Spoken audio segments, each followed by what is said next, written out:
ভারতবর্ষে যে 3টি জায়গায় জাতীয় সরকার হয়েছিল তার মধ্যে বঙ্গের তাম্রলিপ্ত জাতীয় সরকার, যে সরকার 21 মাস 17 দিন ব্রিটিশের সঙ্গে লড়াই করেছিল এবং ব্রিটিশ পরাস্ত হয়েছিল। 44 সালে সতীশবাবুরা আত্মসমর্পণ না করলে এই জাতীয় সরকারকে ফেলে দেওয়ার ক্ষমতা ব্রিটিশের ছিল না, ইতিহাস বলছে। আমরা ইতিহাসের পাতায় এগুলো পড়ে সমৃদ্ধ হয়েছি।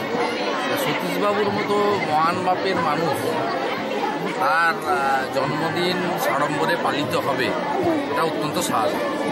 এবং আমার আক্ষেপ শুধু মহিষাদল সর্বত্র পালিত হওয়া উচিত। আমার মনে হয়, আমি কাউকে ছোট করছি না, এত বড় মাপের স্বাধীনতা সংগ্রামী বাংলায় হাতে গোনা কয়েকজনের মধ্যে অন্যতম। শুধু স্বাধীনতা সংগ্রামের কথা বললে ভুল হয়ে যাবে। স্বাধীনতার পরে দেশ গড়ার ক্ষেত্রে তার গুরুত্বপূর্ণ ভূমিকা আছে। যে হলদিয়ায় আজকে 40,000 অস্থায়ী শ্রমিক, প্রায় 20,000 স্থায়ী শ্রমিক কর্মচারী, 60,000 মানুষ প্রত্যক্ষভাবে কাজ করছেন, 50,000 কোটি টাকা বিনিয়োগ হয়েছে এবং আরও 1 লক্ষ লোক পরিবহন থেকে শুরু করে নানাভাবে পরোক্ষভাবে উপকৃত হয়েছেন।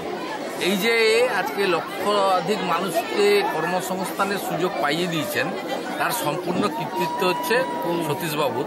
কারণ তিনি উড়িষ্যার সঙ্গে লড়াই করে, বিজু পট্টনায়কের সঙ্গে লড়াই করে জওহরলাল নেহরু বিধান রায়ের কাছ থেকে আমাদের এই বন্দরটা এনে দিয়েছিলেন বলে আজকে এত হাজার হাজার মানুষ করে খাচ্ছে, সে সুযোগ সতীশবাবুই করে দিয়েছে।